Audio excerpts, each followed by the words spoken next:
अस्सलाम वालेकुम वरहमतुल्लाहि वबरकातुहू। सऊदी उर्दू न्यूज़ चैनल में सतार लगारी आपको खुश आमदीद कहता है। सऊदी अरबिया की एक अहम तरीन अपडेट के साथ आपकी खिदमत में हाजिर। सऊदी वजारत दाखिला, रियाज में भी सख्त कर्फ्यू लग सकता है। इसकी तफसीली तरफ जाने से पहले हमेशा की तरह एक रिक्वेस्ट, अगर आप मेरे चैनल में नए हैं तो प्लीज़ चैनल को सब्सक्राइब कर दें। अगर आपने ऑलरेडी सब्सक्राइब कर रखा है तो इसके लिए मैं आपका मशकूर हूँ। और साथ बेल के आइकन पर भी क्लिक करते हैं ताकि मेरी हर नए आने वाली वीडियो का आपको सबसे पहले नोटिफिकेशन मिल सके। और अगर वीडियो पसंद आए तो इसे लाइक करना मत भूलिएगा। चलते हैं न्यूज़ की तरफ। सऊदी वज़ारत दाखिला के तर्जमान तलाल अल शलहूब ने कहा है कि जद्दा की तरह रियाज में भी दोबारा सख्त कर्फ्यू लग सकता है। तर्जमान के मुताबिक अगर रियाज में कोरोना वायरस से बचाव के लिए मुकर्रर हिफाजती तदबीर खिलाफ वर्दी का सिलसिला जारी रहा और इसके नतीजे में वायरस से मुतासरीन की तादाद बढ़ी तो सख्त हिफाजती इकदाम दोबारा किए जाएंगे।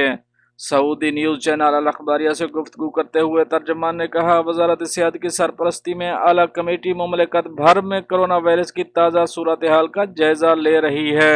दारुल हुकूमत रियाज में कोरोना वायरस की बदलती सूरत हाल का गहराई से जायजा लिया जा रहा है। अगर संगीन सूरत हाल बरकरार रही तो जद्दा की तरह रियाज में भी सख्त कर्फ्यू बहाल कर दिया जाएगा।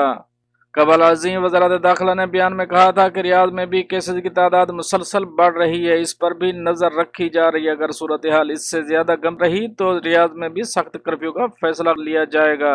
वज़ारत दाखिला के अहदेदार ने बताया कि सऊदी अरब के बाकी शहरों की सूरत हाल जूं की तूं रहेगी और वहाँ कोई तब्दीली नहीं की जा रही। वज़ारत दाखिला के अहदेदार का कहना था कि मुमलिकत के जिस भी इलाके में सख्त कर्फ्यू की जरूरत पड़ेगी मुनासिब वक्त पर इसका ऐलान कर दिया जाएगा।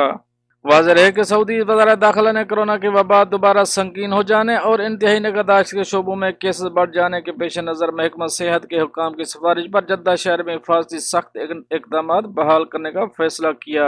जद्दा शहर में आज से 15 दिन के लिए रोज़ाना सपहर 3 बजे से सुबह 6 बजे तक मुकम्मल कर्फ्यू रहेगा। मसाजिद में जमात से नमाज और जुम्मे पर दोबारा आर्जी तौर पर पाबंदी आयद कर दी गई। और ये तो थी एक अहम अपडेट जो आप दोस्तों से शेयर करी। मिलते हैं नेक्स्ट अपडेट के साथ नेक्स्ट वीडियो में, तब तक के लिए आपका भाई आपसे चाहेगा इजाज़त। अल्लाह हाफ़िज़ नासिर।